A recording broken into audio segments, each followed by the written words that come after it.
Good morning everybody. आज की जो ये क्लास है, again this is an amendment class, छोटा सा क्लास ऑफ 30 मिनट्स मैक्सिमम। आप कॉपी में लिखिए तो मैं आपको अच्छे से डिटेल में बता पाऊंगा। ये अमेंडमेंट है इंड एस 103 में। 103 में जो बिजनेस का डेफिनेशन है उसको थोड़ा सा मॉडिफाई किया गया है। सर बहुत बड़ा स्ट्रक्चरल चेंज है क्या? नो, एकदम माइन्यूट सा मॉडिफिकेशन है।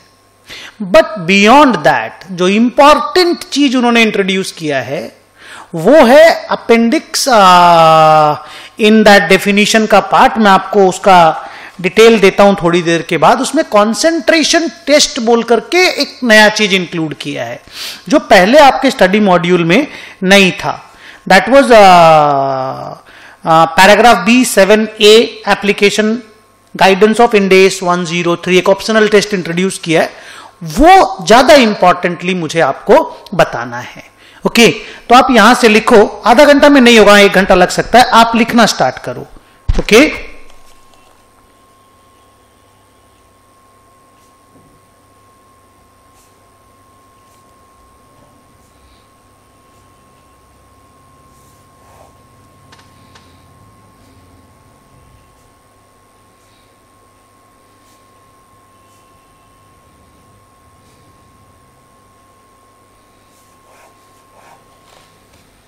Definition of business.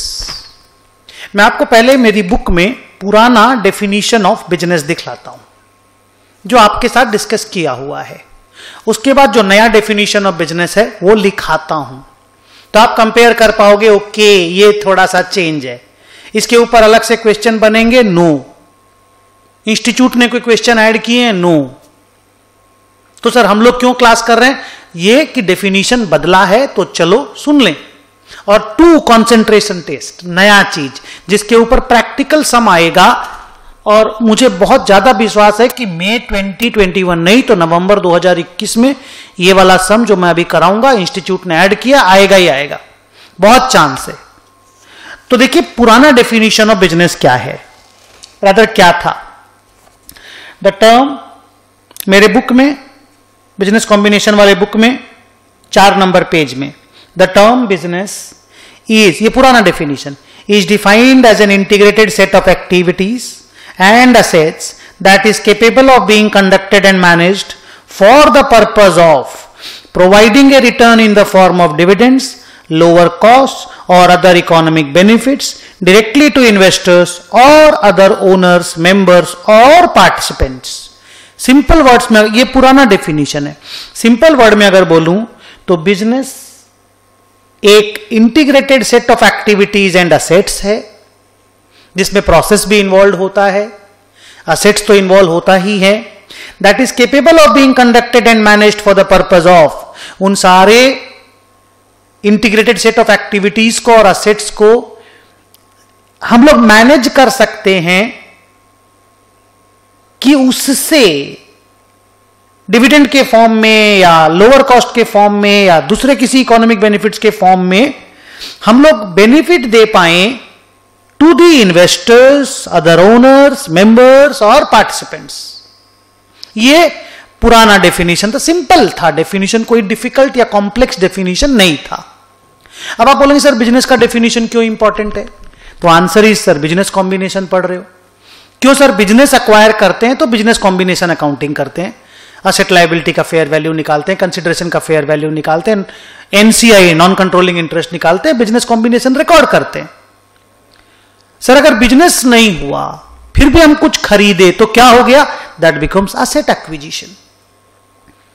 If you acquired something, you paid a lot but you didn't acquire A business, जो आप अक्वायर किए वो बिजनेस ही नहीं है, बिजनेस के डेफिनेशन की रिक्वायरमेंट को मीट ही नहीं करता है, तो वो असेट एक्विजिशन है। तो सर असेट एक्विजिशन होगा तो क्या होगा? End AS 103 will not be applied, या तो फाइनेंशियल इंस्ट्रूमेंट का end S 109 will be applied if it's a financial asset acquisition, या फिर टेंजिबल असेट का end S 16 will be applied, या फिर इंटेंजिबल असेट वाला end S 38 will be applied. आपने क्या अक्वायर किया है उस रिस्पेक्टिव असेट के एक्विजिशन से अकाउंटिंग करनी पड़ेगी। बिजनेस कॉम्बिनेशन वाला 103 एप्लीकेबल नहीं होगा। asset acquisition माना जाएगा if what you had acquired is not a business.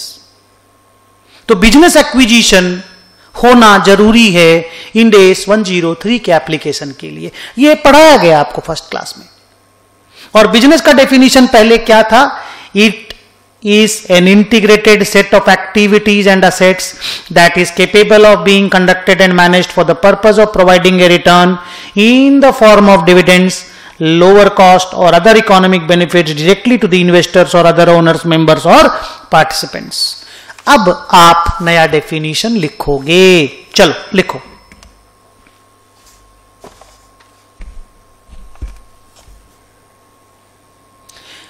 A business is an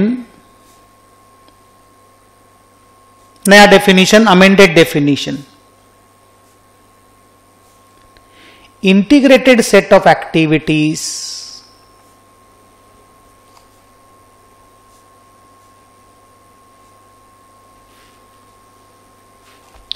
and assets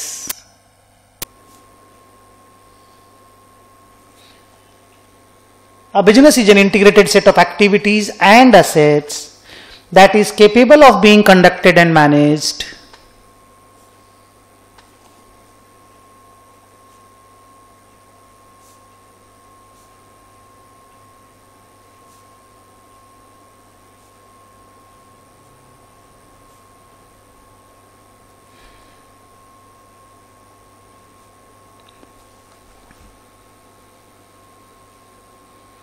यहां तक सेम है। यहां से डेफिनेशन चेंज हो, मैं अंडरलाइन भी करूंगा। For the purpose of providing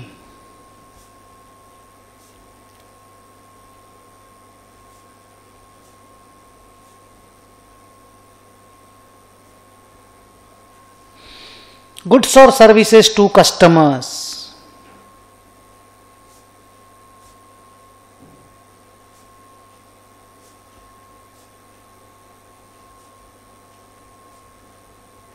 goods और सर्विसेज टू कस्टमर्स को अंडरलाइन कर देना। ये पार्ट पुराने डेफिनेशन में था ही नहीं। सीधा कहानी था बिजनेस मतलब income to the owners, owner को इनकम प्रोवाइड करे ऐसा इंटीग्रेटेड सेट ऑफ एक्टिविटीज। अब उसमें साथ में ऐड कर दिया गुड्स और सर्विसेज टू द कस्टमर्स। तो सर पहले ये नहीं था क्या? था, डेफिनेशन में नहीं था। बिजनेस का तो मतलब ही होता है कुछ इनपुट होगा, प्रोसेस होगा और आउटपुट होगा। कुछ माल आप निकालेंगे, कस्टमर को बेचेंगे, तभी तो सेल होगा, तभी तो आप प्रॉफिट आएगा, तभी तो आप ओनर लोगों को डिविडेंड दे पाएंगे। तो था तो पहले भी, अब डेफिनेशन में इंक्लूड कर दिया, थोड़ा सुंदर हो गया। प्रोवाइडिंग गुड्स और services to the customers, generating investment income, ये पहले भी था। जेनरेटिंग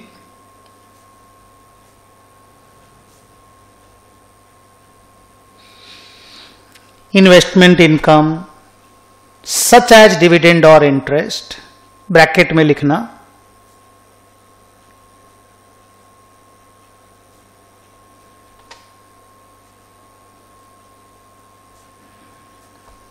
और generating other income from ordinary activities.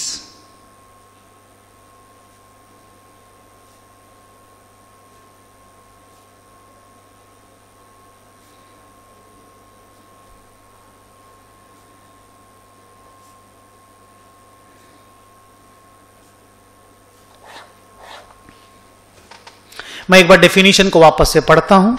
A business is an integrated set of activities and assets that is capable of being conducted and managed for the purpose of providing goods or services to the customers. बस ये goods or services to the customer is the new line added. Generating investment income such as dividend or interest or generating other income from ordinary activities. ये पहले भी था, बस wording थोड़ी अलग थी. यहाँ ये वाला पार्ट पहले भी था. Dividend income, cost saving, other economic benefits, ये सब पहले भी था. नटसेल में ये था, बस ये गुड्स और services to the customer definition में नहीं था. बट पहले भी अगर आप कोई बिजनेस एक्वायर करते थे, आज मान लो किसी ने कोई कंपनी को एक्वायर किया, आज मान लो रिलायंस ने रिलायंस पेट्रोलियम को ही जब खरीदा था, तो रिलायंस पेट्रोलियम का एक भरा पूरा बिजनेस था, असेट्स था, सेट ऑफ एक्टिविटीज था, माल बेचता था कस्टमर लोगों को, उसको उसने एक्वायर किया परचेजिंग कंपनी ने. सो इट्स नॉर्मल, पहले भी यही था. डेफिनेशन को ट्विक, चेंज, मॉडिफाई कर दिया गया और ये लाइन ऐड कर दिया गया. तो बाई चांस अगर कभी डेफिनेशन लिखने आ जाए या कंपैरिजन ऑफ द डेफिनेशन लिखने आ जाए, कंपैरिजन तो आता नहीं है जनरली, अमेंडमेंट होने से फिर अमेंडमेंट ही आता है, तो खाली पूछ सकता है कि भाई अमेंडमेंट नया वाला डेफिनेशन लिखो और अमेंडमेंट में क्या ऐड हुआ है वो लिखो, तो आप goods and services to the customers को लिख देना। सर एक्सप्लेनेशन में कुछ चेंजेस है क्या? आंसर इज नो, वो पूरा एकदम सेम टू सेम है, उसमें कोई प्रॉब्लम नहीं है। बस ये समझ जाना कि आप अगर किसी का बिजनेस खरीद रहे हो तो उस बिजनेस के अंदर ये ताकत, ये बूता होना चाहिए कि वो गुड्स और services to the customer provide कर रहा हो। अदरवाइज फिर क्या ना, वो खाली असेट ही है। और अगर आप खाली असेट एक्वायर कर रहे हो तो फिर असेट एक्विजिशन की एंट्री करो ना। इंड एज 16 होगा if you are acquiring a tangible asset, Ind AS 38 होगा if you are acquiring an intangible asset, Ind AS 109 होगा if you are acquiring a financial asset. समझ रहे हो बेटा? तो ये इंपॉर्टेंट है। तो ठीक है, ये डेफिनेशन में चेंज आया, लेकिन इसके बाद जो एक बढ़िया चीज आया सिलेबस में वो है कॉन्सेंट्रेशन टेस्ट। ये तो इतना सा ही है। कॉन्सेंट्रेशन टेस्ट जो है वो एक नया इंक्लूजन है, उसको मुझे बहुत प्यार से आपको समझाना होगा। आइए उसको समझाते हैं, उसको लिखाते हैं। कॉपी में लिखो कॉन्सेंट्रेशन टेस्ट, प्रैक्टिकल सम आएगा।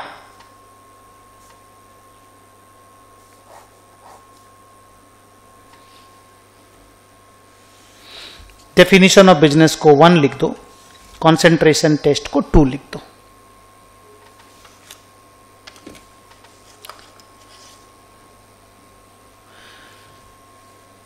लिखो एज पर पैराग्राफ B7A, ये B7A of the application guidance of Ind AS 103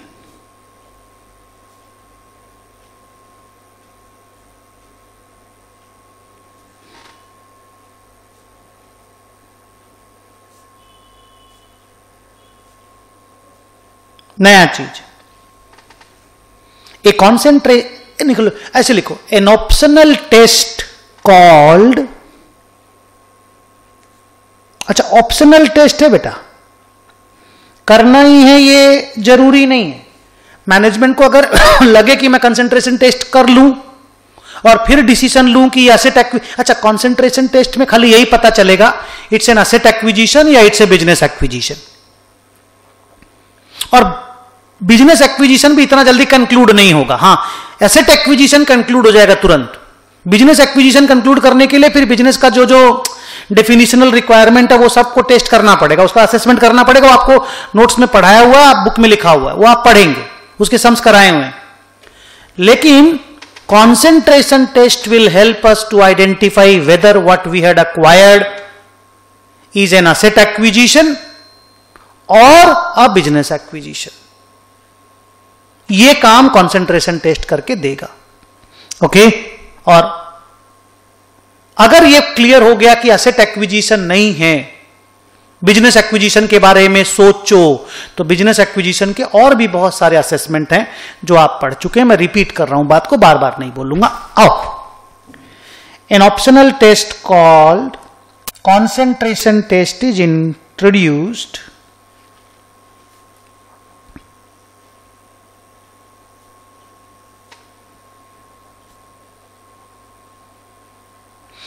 concentration test is introduced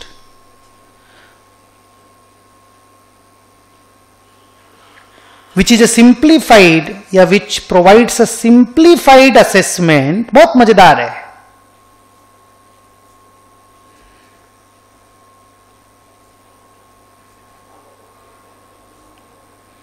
लिखना बेटा, हाँ आप लोग लिखोगे नहीं तो प्रॉब्लम हो जाएगी। which provides a simplified assessment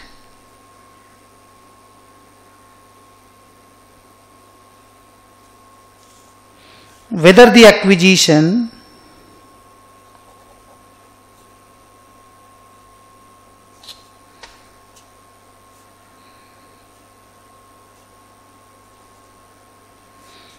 is a business acquisition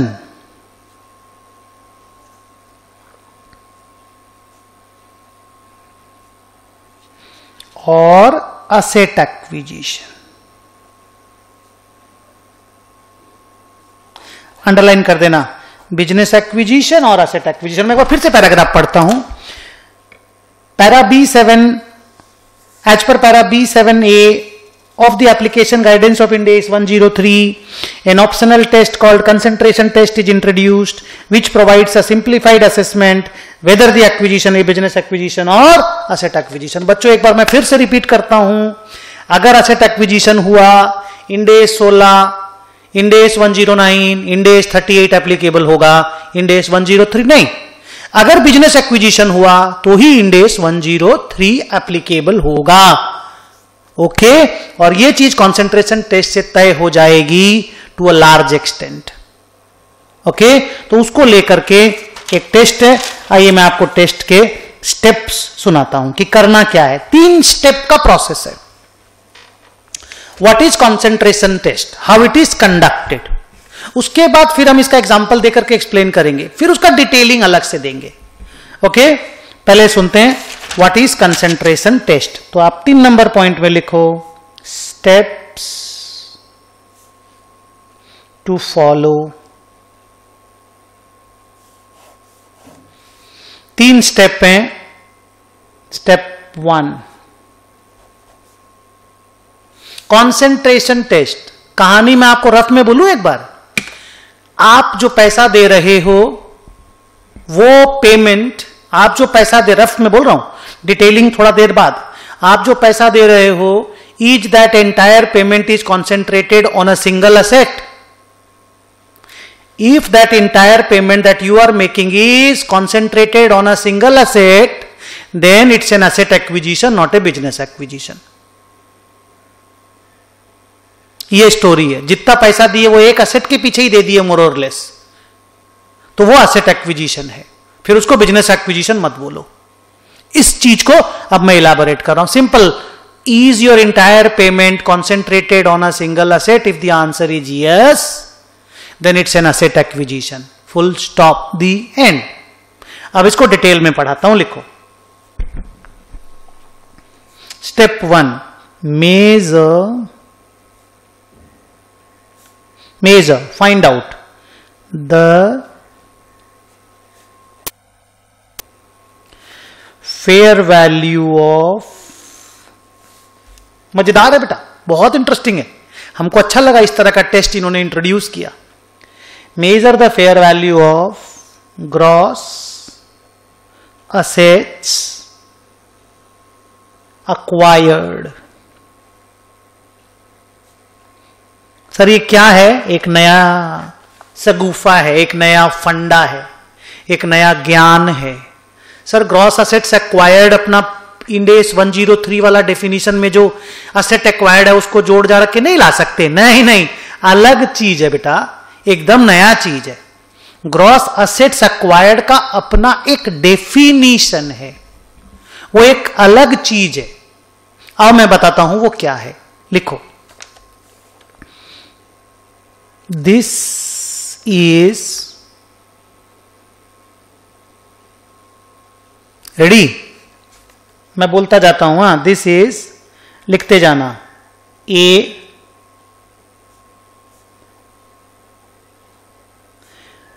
fair value of consideration paid, जिसको पीसी बोलते हैं।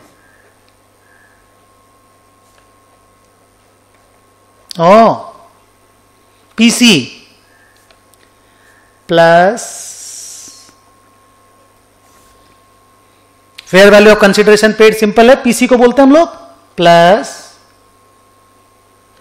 Fair value of, fair means fair, fair value of non controlling interest.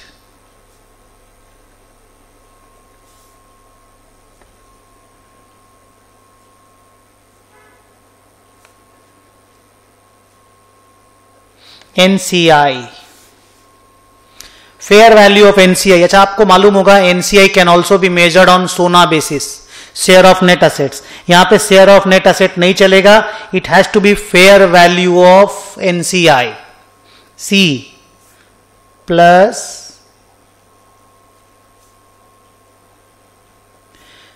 fair value of previously held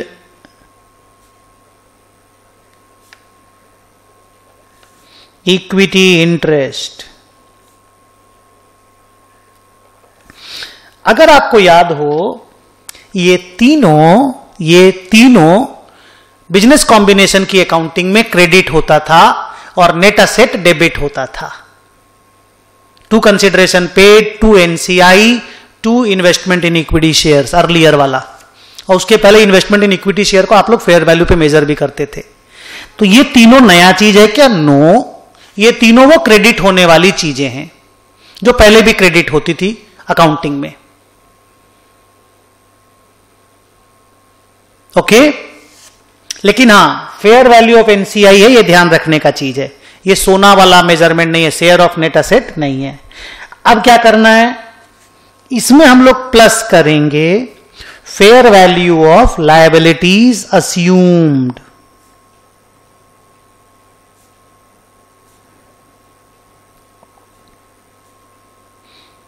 अब sir ये क्या है? Liabilities taken over.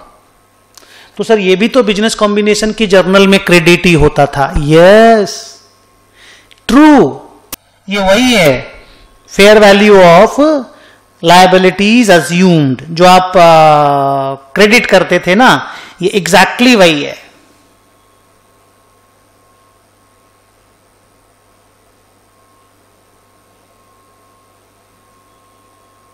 Less, ये plus plus plus, बच्चों ये प्लस प्लस को एकदम मिस मत करना। Less cash and cash equivalence, less में एक तो अजीब सा डेफिनेशन बनाया है बेटा, और क्या? Cash and cash equivalence and deferred tax assets and goodwill arising from DTL।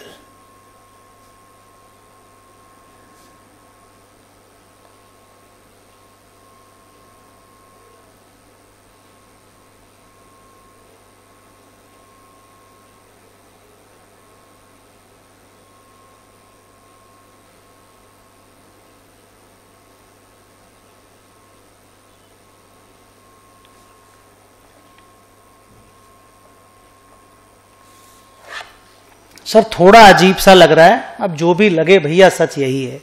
जो पेमेंट किया वो एनसीआई जो तुम क्रेडिट करोगे वो, बट वो सोना पे नहीं फेयर वैल्यू पे मेजर होगा।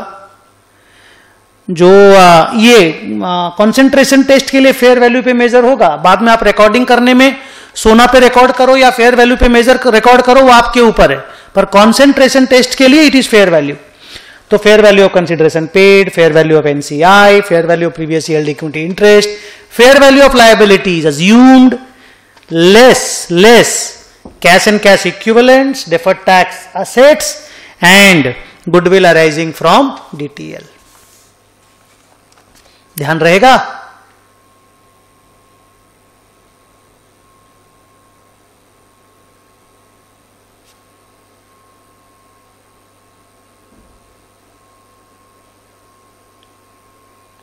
एक बार दोबारा बोलिए, ध्यान रहेगा? सर रटना ही तो है, ये तीनों तो याद ही क्रेडिट होता था, लायबिलिटी अज्यूम्ड भी क्रेडिट ही होता था, बस ये लेस कर देना और क्या, कैश एंड कैश इक्विवेलेंट जो वहां से आया, डीटीए जो वहां से आया, और गुडविल अगर डीटीएल की वजह से राइज हुआ तो वो लेस कर देना है। ठीक है, कर देंगे। सर ये क्या है? ये एक अमाउंट है, मान लीजिए 1200 करोड़, इसका नाम दे दीजिए gross assets acquired, this is my step number 1। बस ऐसे करके मैं 5 चीज लिखाऊंगा, तुम लिख देना, सॉल्यूशन जब सब बनाएंगे तब तुम लिख देना 1 + 2 + 3, 1 + 2, 1 + 2 + 3 + 4 - 5, A + B + C + D - E। Step by step follow कर लेना। सर इससे क्या निकला बोले तो ग्रॉस असेट्स एक्वायर्ड निकला। अब लिखो स्टेप नंबर 2। रेडी? लिखो, identify the single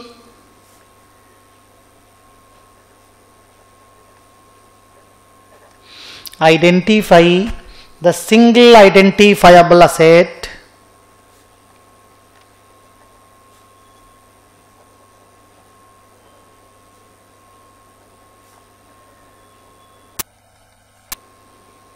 or group of similar identifiable assets.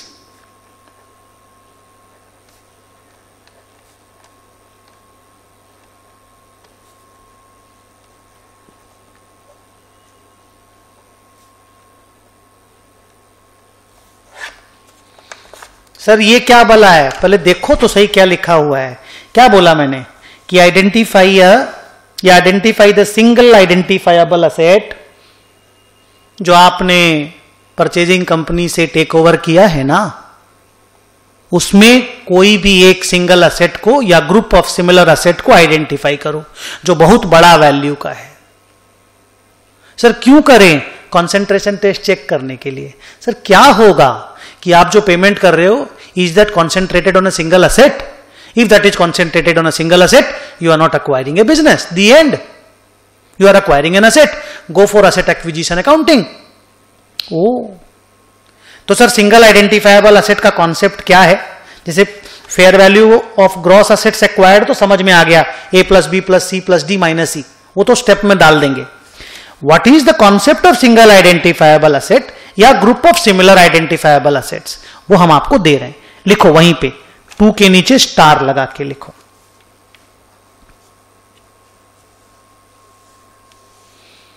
It is an asset, step 2 में, it is an asset that would be recognised and measured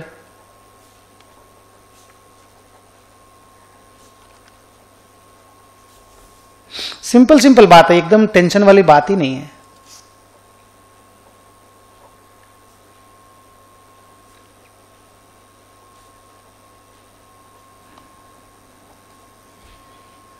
As a single identifiable asset,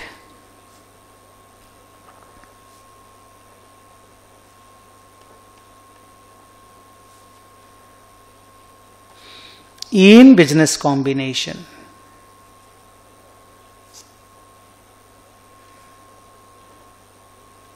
sir लंबा story है तो हाँ थोड़ा है। Sir है क्या चीज बोलिए तो फिर से। एक ऐसा असेट है बेटा जो आप नेटो में, नेट असेट टेकन ओवर नहीं बोलते, net asset, fair value of net asset, आप उसको लेओगे और अपने बुक्स में रिकॉर्ड करोगे। ये वो असेट है, ये एक सिंगल असेट है जिसको आप टेक ओवर करके अपने बैलेंस शीट में रिकॉर्ड करोगे।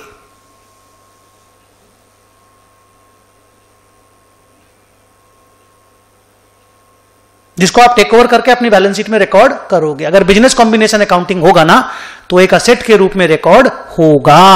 ओ सर कैरेक्टरिस्टिक या identification, how to identify a single identifiable asset, उसको आप स्टार बना बना करके लिखा रहे हैं। यस सर, और कोई बात लिखो।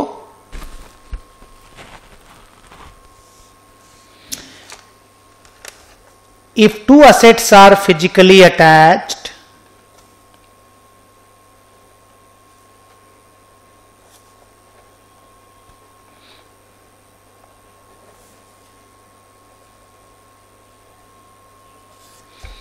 if 2 assets are physically attached, then 2 or more, if 2 or more assets are physically attached, interesting बातें हैं, then they will be considered single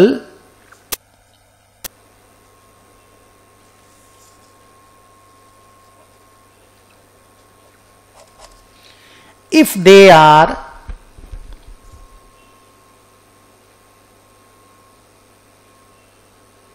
not separable, if they can't be separated,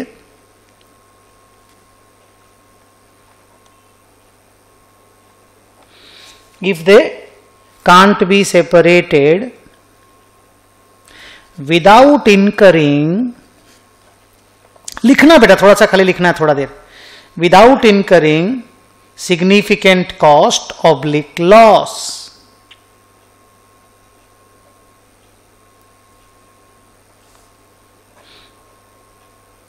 loss to fair value.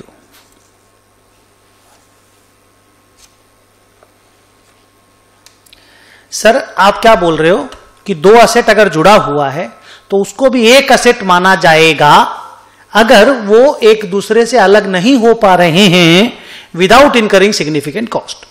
उनको अलग करने में हम लोगों को significant loss होगा। अगर उनको अलग करने में हम लोगों को सिग्निफिकेंट लॉस होगा तो उन दोनों असेट को एक असेट मान करके ही कॉन्सेंट्रेशन टेस्ट करना पड़ेगा। बैलेंस शीट में लिखने में आप उसको दो अलग अलग असेट लिख सकते हो, हमको प्रॉब्लम नहीं है, लेकिन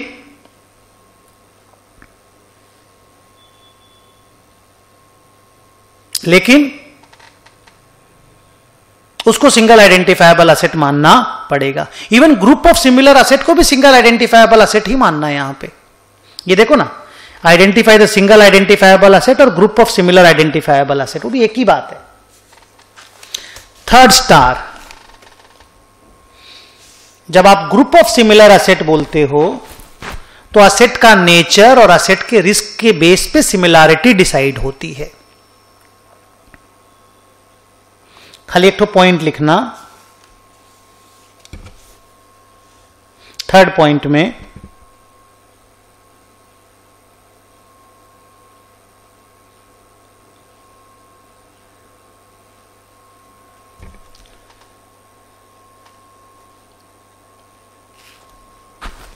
when assessing whether the assets are similar,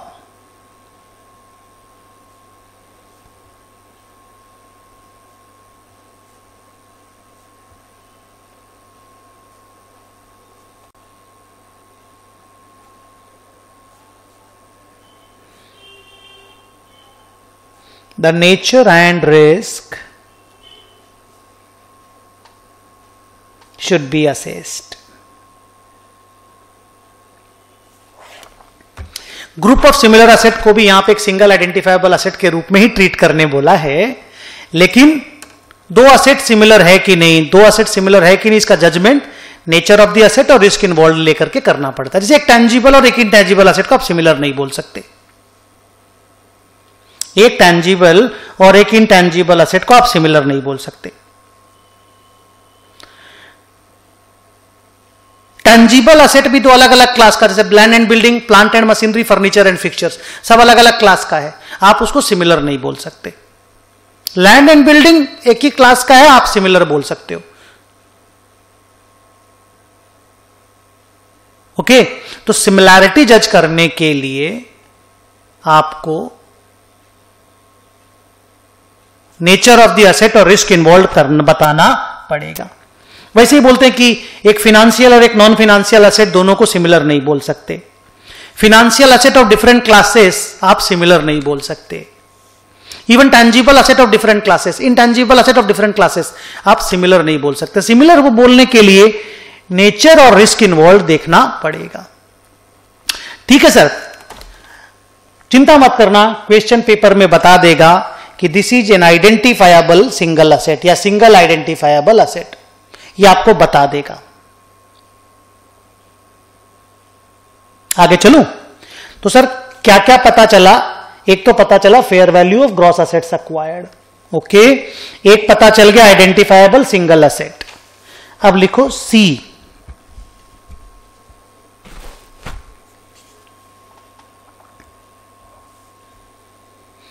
third step, step 3, सी नहीं, step 3,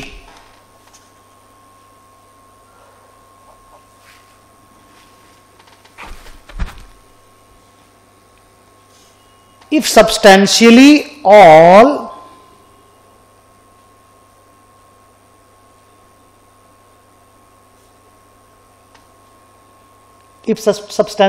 all the fair value या all the value लिखो ना, all the value determined in step 1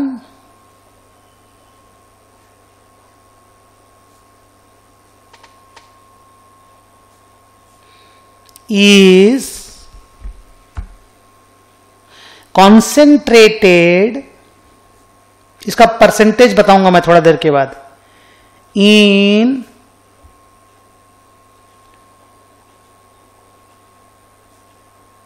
ये जो बुक में लिखा वो बता रहा हूं। In value determined in step 2, step 1 में हम क्या निकाले सर? आप निकाले fair value of gross assets acquired.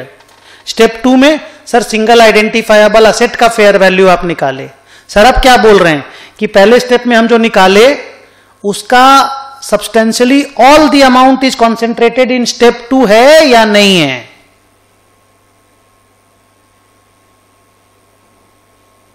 है या नहीं है?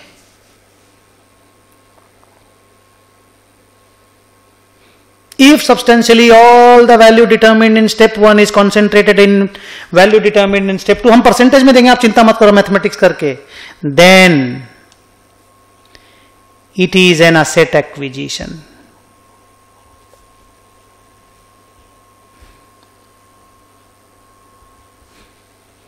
अगर है सर क्या है? 1 में जो अमाउंट निकला अगर वो पूरा is concentrated in the value जो 2 में निकला, थोड़ा सा टाइम देना मेरे को, then it is an asset acquisition. Otherwise it is a business acquisition. अगर नहीं है तो it is a business acquisition. But इतना आराम से नहीं बोल सकते it is a business acquisition, क्योंकि बिजनेस एक्विजिशन को डिसाइड करने के लिए और भी बहुत सारे असेसमेंट हैं, जो अलग अलग कितने सारे सम आपको कराए गए हैं, उसमें से फिर असेसमेंट होगा। बट स्टिल अगर larger part of the value is concentrated there तो concentration test is met. If concentration test is met then it's an asset acquisition. इसको मैं कैसे, मेरा मैथमेटिक्स क्या बोलता है, इंस्टीट्यूट ने तो इतना लिख के छोड़ दिया, मेरा मैथमेटिक्स क्या बोलता है? Find B by A into 100। B क्या है सर? बी है सिंगल असेट।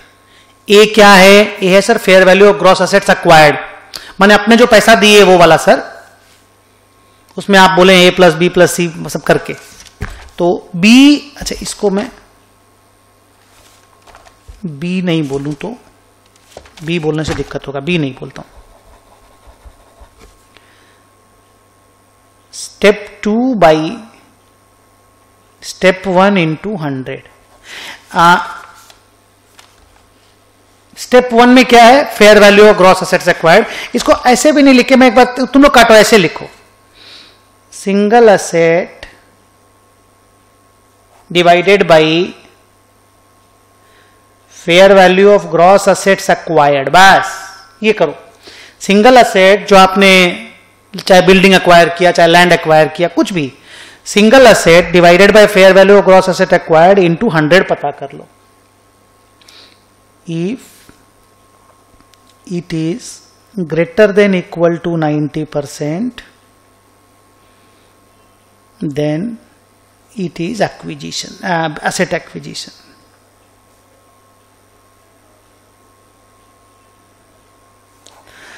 सर ये ग्रेटर देन इक्वल टू 90% आपको कौन बोला? इंस्टीट्यूट ने लिख के दिया? नो।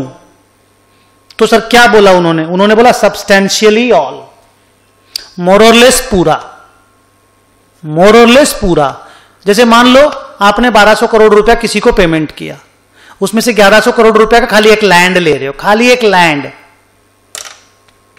तो 1100 करोड़ रुपया खाली एक लैंड ले रहे हो, कहने को बोल रहे हो मैं बिजनेस एक्वायर कर रहा हूं, पेमेंट कर रहा हूं 1200 करोड़, लियो 1100 करोड़ का अकेला लैंड। तो अगर आप 1100 बाई 1200 करोड़ करोगे इंटू 100, तो 1100 बाई 1200 करोड़ इंटू 100 करोगे, 1100 is the single identifiable asset land, 1200 crore is the fair value of gross asset जो कि कंसिडरेशन पेड है मान लो एक बार के लिए, इंटू 100 करोगे, इट्स कमिंग 92%। बाकी पेमेंट आपका खाली 8% है। दैट क्लियरली मीन्स कि आपने असेट खरीदा है भाई, बिजनेस नहीं खरीदा है। तो बिजनेस कॉम्बिनेशन की अकाउंटिंग नहीं होगी, असेट एक्विजिशन की अकाउंटिंग करनी पड़ेगी। अब बिजनेस कॉम्बिनेशन होगा तो 103 लगेगा, सब्सिडरी बनेगा, है ना। तो ये स्टोरी है बेटा। सर एक बार स्टेप रिपीट करवा दो, अब थोड़ा अच्छा लगने लग गया। सबसे पहले क्वेश्चन बोलेगा ये टेस्ट करो तभी करेंगे, क्वेश्चन बोलेगा टेस्ट करो तभी करेंगे। उसमें सबसे पहले ABCDE 5 आइटम ढूंढेंगे। Payment PC, NCI fair value, previously held equity interest fair value of liability assumed, चारों चीज ऐड कर देंगे, less cash, DTA and goodwill arising from DTL। अच्छा, fair value of liabilities assumed जब आप करोगे ना, तो उसमें fair value of liability assumed में अगर डेफर्ड टैक्स लायबिलिटी होना तो वो मत लेना, इसको मैं अलग से स्टार लिखा देता हूं, ठीक है। Fair value of liability assumed में यहीं पे लिखा देता हूं एक्सक्लूडिंग DTL इफ एनी। बस कल ये ध्यान रख लेना, ठीक है सर, ये कर दिए। फिर एक सिंगल आइडेंटिफाइबल असेट, वो भी इंस्टीट्यूट आइडेंटिफाई करके दे देगा सर। फिर क्या, single identifiable asset divided by fair value of gross asset निकाल लो, ग्रॉस असेट एक्वायर्ड। अगर वो 90% से इक्वल टू या मोर हो गया तो बोल दो कॉन्सेंट्रेशन टेस्ट मेट। अगर कॉन्सेंट्रेशन टेस्ट मेट हुआ तो बोल दो बिजनेस कॉम्बिनेशन है ही नहीं, ये तो असेट एक्विजिशन है, असेट एक्विजिशन की अकाउंटिंग कर दो। 109, 16, 38 कुछ भी लगे, लगा के खत्म करो बात को। सो ये मुन्ना नया चीज, मजेदार चीज सिलेबस में इंट्रोड्यूस हुआ है।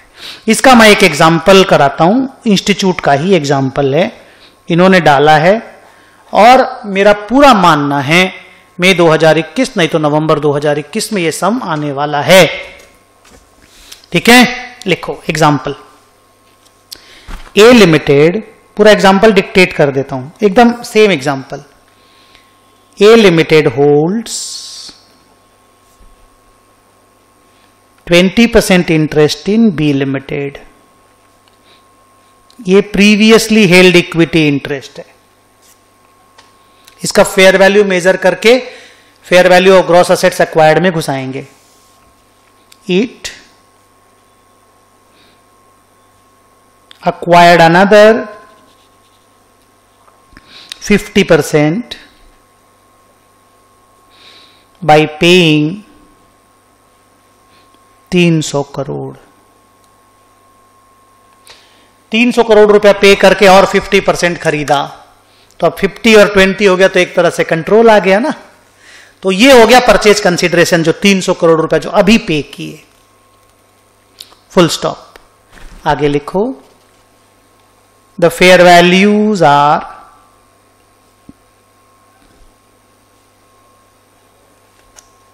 building,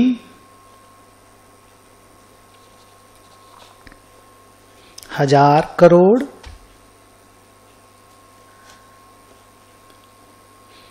cash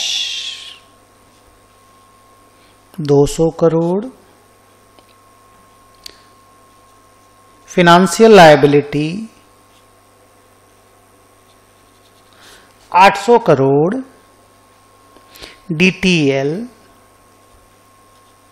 150 crore. DTL की वजह से कोई गुडविल नहीं खड़ा हुआ है।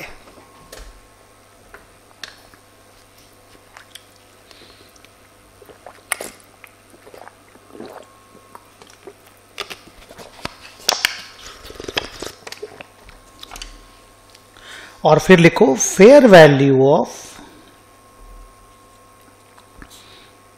B limited is 400 crore. बस ये क्वेश्चन है। ए लिमिटेड के पास 20% इंटरेस्ट ऑलरेडी है, अभी 50% और एक्वायर किया है 300 करोड़ दे के। जो असेट लायबिलिटी एक्वायर्ड हुई उसमें बिल्डिंग 1000 करोड़ का, कैश 200 करोड़ का, फाइनेंशियल लायबिलिटी 800 करोड़ की, DTL 150 करोड़ का। बी लिमिटेड की पूरी कंपनी का फेयर वैल्यू आज के दिन है 400 करोड़।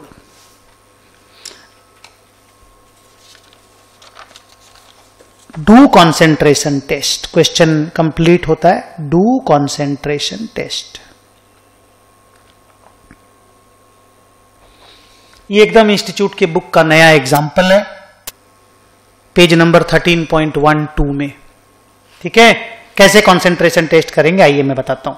अच्छा, कंपनी का पूरा फेयर वैल्यू 400 करोड़ है। अच्छा, आप बोलेंगे कि सर 400 करोड़ पूरी कंपनी का वैल्यू था, तो आप 50% एक्वायर किए 300 करोड़ रुपया देके। 50% 300 करोड़ रुपया देके। आंसर इज गुडविल शुडविल एक्वायर करने के लिए देना पड़ता है। ज्यादा पेमेंट करना ही पड़ता है, कंट्रोलिंग इंटरेस्ट चाहिए तो। ठीक है सर, आगे चलिए।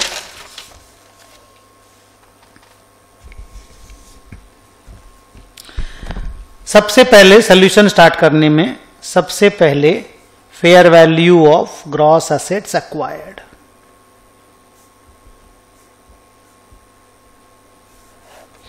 इसमें सबसे पहला amount consideration paid.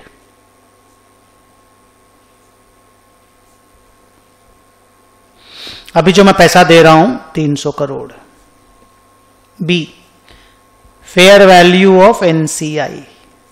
Total company का वर्थ है 400 करोड़, तो एनसीआई का फेयर वैल्यू 30%। आप बोलेंगे सर 30% कैसे एनसीआई? तुम देख लो, 20% मेरे पास पहले से था, 50% मैं अभी खरीद रहा हूं, 70% मेरे पास आ गया, तो 30% एनसीआई के पास है, उसका फेयर वैल्यू 120 करोड़।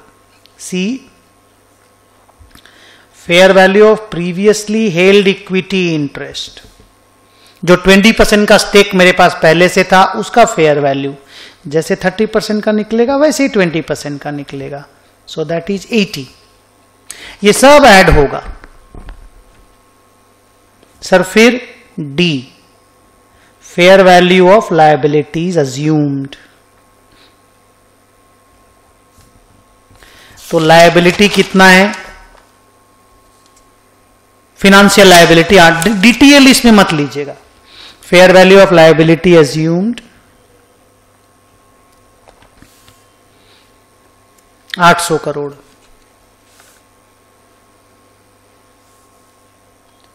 ये सब प्लस होगा, चारों चीज प्लस। माइनस होगा cash and cash equivalence. DTA अगर होता क्वेश्चन में तो डीटीए, और गुडविल अराइजिंग फ्रॉम डीटीएल अगर होता तो वो भी। 3 चीज माइनस होता है, नहीं है खाली कैश एंड कैश इक्विवेलेंस है, वो माइनस होगा बेटा, याद रखिएगा। तो cash and cash equivalent 200 minus, बस ये तरीका है, देख लो। Consideration paid, fair value of NCI, fair value of previously held. Example कर लेने से फिगर वाला इजी हो जाता है। Fair value of previously held equity interest, fair value of liability assumed excluding DTL, cash and cash equivalent minus. तो 8 और 2 10, 1 3 और 1 4 और 1 5 8 13 माइनस 2 1100। ये अपना पहला वर्किंग हो गया। अब सिंगल आइडेंटिफायबल असेट, इसका भी फेयर वैल्यू निकालना पड़ता है।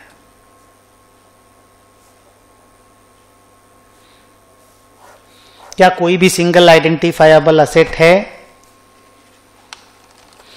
है ना सर? बिल्डिंग कितने का फेयर वैल्यू है ना सर? 1000। ओ सर, बिल्डिंग हो या प्लांट हो या मशीन हो या लैंड हो, ज्यादातर लैंड एंड बिल्डिंग ही रहता है। कई बार आदमी कंपनी एक्वायर करता है खाली लैंड एंड बिल्डिंग एक्वायर करने के लिए, तो यही बोला जा रहा है कि आपने कंपनी खरीद लिया पर वहां बिजनेस नहीं है, आप लैंड एंड बिल्डिंग खरीद रहे हो। तो इट्स बेटर आप जो भी पेमेंट की उसको लैंड एंड बिल्डिंग के नाम से रिकॉर्ड करो। ठीक है sir, single identifiable asset land and building है। सर अब क्या करना है? अब करना है परसेंटेज निकालना है। क्या भाई क्या? Single identifiable asset by,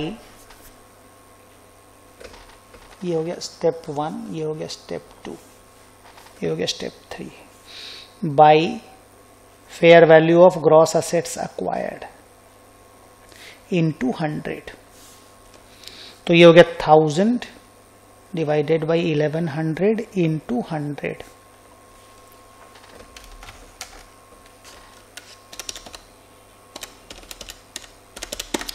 it's coming 90.91, rounded off में 91%।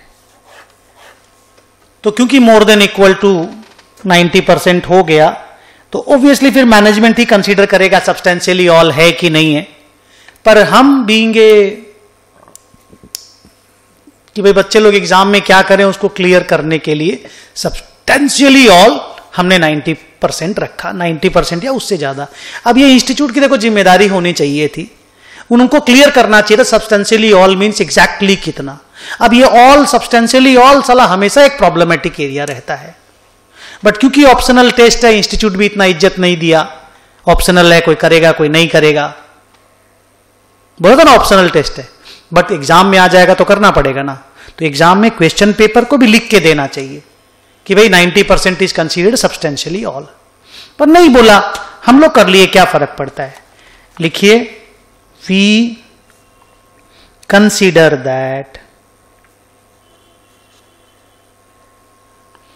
we consider that the fair value of gross asset acquired 1100 crore is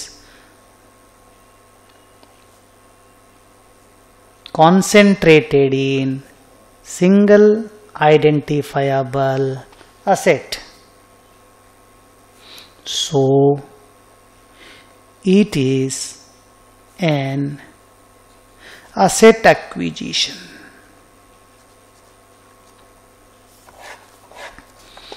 end AS 103 में नहीं जाकर के असेट एक्विजिशन की अकाउंटिंग की जाए।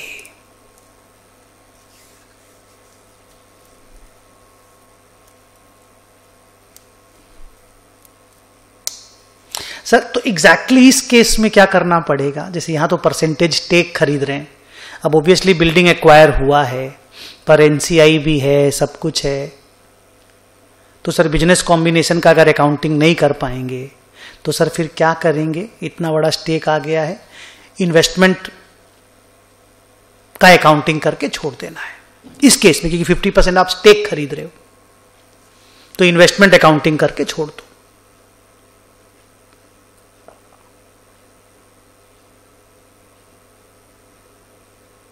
तो सर इन्वेस्टमेंट को कॉस्ट पे मेजर करके छोड़ दे, 300 करोड़ रुपए पे मेजर करके, यस। तो सर वो बिल्डिंग लायबिलिटी ये सब लिखने की जरूरत नहीं है, नहीं, बिजनेस कॉम्बिनेशन हुआ ही नहीं ना, असेट एक्विजिशन हुआ है। सर तो बिल्डिंग भी तो नहीं आया ना बैलेंस शीट में, नहीं आएगा, क्योंकि आप परसेंटेज में इक्विटी खरीद रहे हो कंपनी का, वो कंपनी अभी भी जिंदा है, आपके पास बिल्डिंग नहीं है, आपके पास परसेंटेज इक्विटी है, तो आप फिनेंशियल एसेट लिखोगे। ओ सर बिल्डिंग एक्विजिशन हुआ पर फिर भी बैलेंस शीट में इक्विटी का इन्वेस्टमेंट ही लिखा जाएगा, ऑब्वियसली यस, बिजनेस कॉम्बिनेशन नहीं कर पाएंगे, that's it.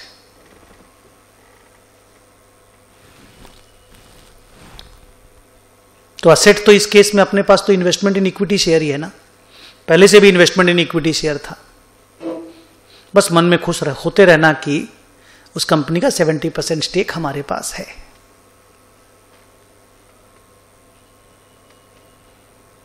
Okay, so with this हम लोगों का ये अमेंडमेंट क्लास यहां पे खत्म होता है। तो एक बात बताओ एक बार फिर से, क्या क्या 3 स्टेप है sir? Fair value of gross asset acquired, revision, वो है फर्स्ट स्टेप। उसमें क्या करेंगे, अभी जो पेमेंट कर रहे हैं वो एनसीआई का फेयर वैल्यू, प्रीवियसली एक हेल्ड इक्विटी इंटरेस्ट का फेयर वैल्यू, लायबिलिटी अज्यूम्ड का fair value, minus cash and cash equivalent, DTA और गुडविल अराइजिंग फ्रॉम डीटीएल। ठीक, फिर सिंगल आइडेंटिफाइबल असेट, आप बोल रहे क्वेश्चन बता देगा, फिर single identifiable asset by fair value of gross asset acquired into 100। अगर वो 90% से इक्वल टू या मोर हुआ तो हम मान जाएंगे कॉन्सेंट्रेशन टेस्ट मेट। अगर कॉन्सेंट्रेशन टेस्ट मेट तो असेट एक्विजिशन है, बिजनेस एक्विजिशन नहीं है।